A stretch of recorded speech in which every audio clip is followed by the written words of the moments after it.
अब हामी question number 51 मा हेर्छौं। प्रुभ दैट प्रमाणित गर्नुहोस् 1 minus tan square pi by 4 minus theta by 4 divided by 1 plus tan square pi by 4 minus theta by 4 equals to sin theta by 2।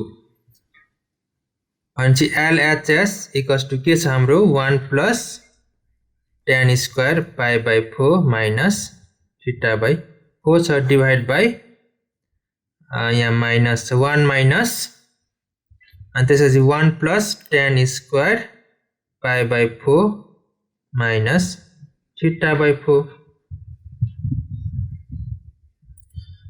र हामीलाई के थाहा छ भन्दाखेरि cos 2 theta equals to 1 minus tan square theta divided by 1 plus tan square theta हुन्छ। हो हामी यो फर्मुलामा रिलेट गरेर यसलाई चाहिँ cos मा कन्भर्ट गर्छौं किनभने एंगल त सेम छ नि त, एंगल सेम छ यो दुईटाको भनेपछि हामी यसलाई के लेख्न सक्यौं त cos 2 pi by 4 minus theta by 4 लेख्न सक्यौं।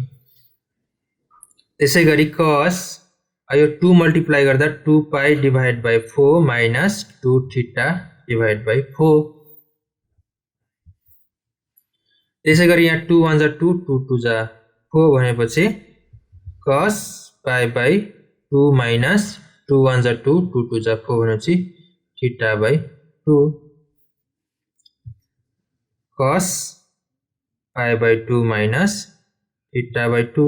अब पाई भनेको हाम्रो हो, पाई भनेको 180 डिग्री, 180 divided by 2 भनेको 90 minus theta by 2 भनेपछि अब क्वाड्रेन्ट मा हामी क्वाड्रेन्ट रुल हेरौं। क्वाड्रेन्ट मा 90 minus theta भनेपछि फर्स्ट क्वाड्रेन्ट मा पर्छ। फर्स्ट क्वाड्रेन्ट मा के हुन्छ भन्दाखेरि अल पोजिटिभ हुन्छ, अल पोजिटिभ हुन्छ र 90 minus theta भएको कारणले 90 minus theta भएको कारणले साइन चाहिँ cos मा चेन्ज हुन्छ र cos चाहिँ के मा चेन्ज हुन्छ त sin मा।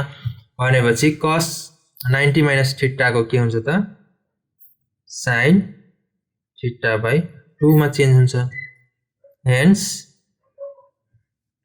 hence LHS equals to RHS proved।